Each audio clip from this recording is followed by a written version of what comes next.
দেখো আজকের এই ক্লাসে আমরা আরও কিছু গুরুত্বপূর্ণ বাংলা বাক্য খুব সহজভাবে ইংলিশে ট্রান্সলেট করবো। দেখো আমরা যদি অনবরত প্র্যাকটিস করি তাহলে কী হবে না, আমরা ইংলিশে ইমপ্রুভ করতে পারবো। দেখো এখানে বাক্যগুলি কী আছে? মিথ্যা বলা ভালো না, গরিবদেরকে উপহাস করা ভালো না, বেশি অহংকারী হওয়া ভালো না, অহংকার থাকা ভালো না। দেখো এখানে আমরা কিন্তু একটা জিনিস কমন দেখতে পাচ্ছি, এই যে ভালো না, ভালো না, প্রত্যেকবারে কি করবো আমরা, এই যে ভালো না ব্যবহার করবো। কি ভালো না। দেখো একটা বাক্য যদি আমরা সুন্দরভাবে করি ট্রান্সলেট, তাহলে প্রত্যেকটা বাক্য একইভাবে ট্রান্সলেট করব। দেখো মিথ্যা বলা ভালো না, তাহলে এখানে আমরা কি লিখব? It is no good, it is no good. ভালো না, ইট ইজ নো গুড, ভালো না। মিথ্যা বলা, মিথ্যা বলা, এরপরে আমরা যে ভার্ব দেবো ভার্বের সঙ্গে আইএনজি যুক্ত করব। কি? Telling lie. ওকে, মিথ্যা বলা ভালো না, ইট ইজ নো গুড, এটা ভালো নয়, বা এটা ভালো নয়, টেলিং লাই, মিথ্যা বলা। গরিবদেরকে উপহাস করা ভালো না, তাহলে এখানে আমরা লিখতে পারি কি? It is no good, it is no good, ভালো না। কি?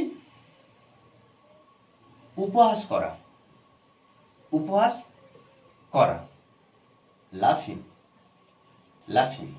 এই যে লাফিং মানে কি? হাসাহাসি করা বা উপহাস করা, আমরা এই অর্থে ব্যবহার করব। তাহলে ইট ইজ নো গুড, এটা ভালো না। কি? উপহাস করা গরিবদেরকে, অ্যাট দ্য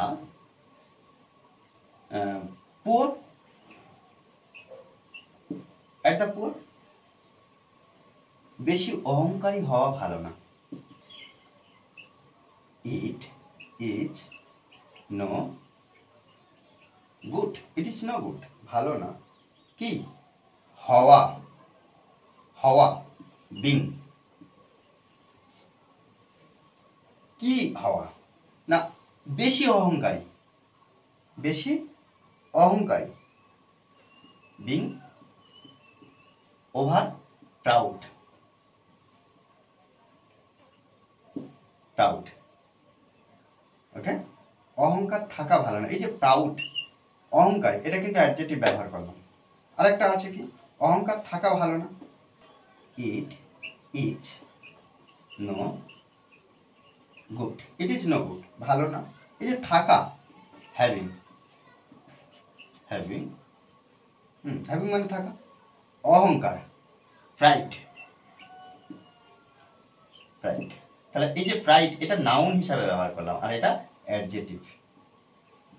ওকে, এইভাবে কিন্তু আমরা প্রতিদিন সুন্দরভাবে প্র্যাকটিস করব। যদি আমরা প্রতিদিন প্র্যাকটিস করি, প্র্যাকটিসের বিকল্প কিছু নেই। প্র্যাকটিস করলে আমরা নতুন নতুন বাংলা বাক্য খুব সহজভাবে আমরা শিখতে পারবো।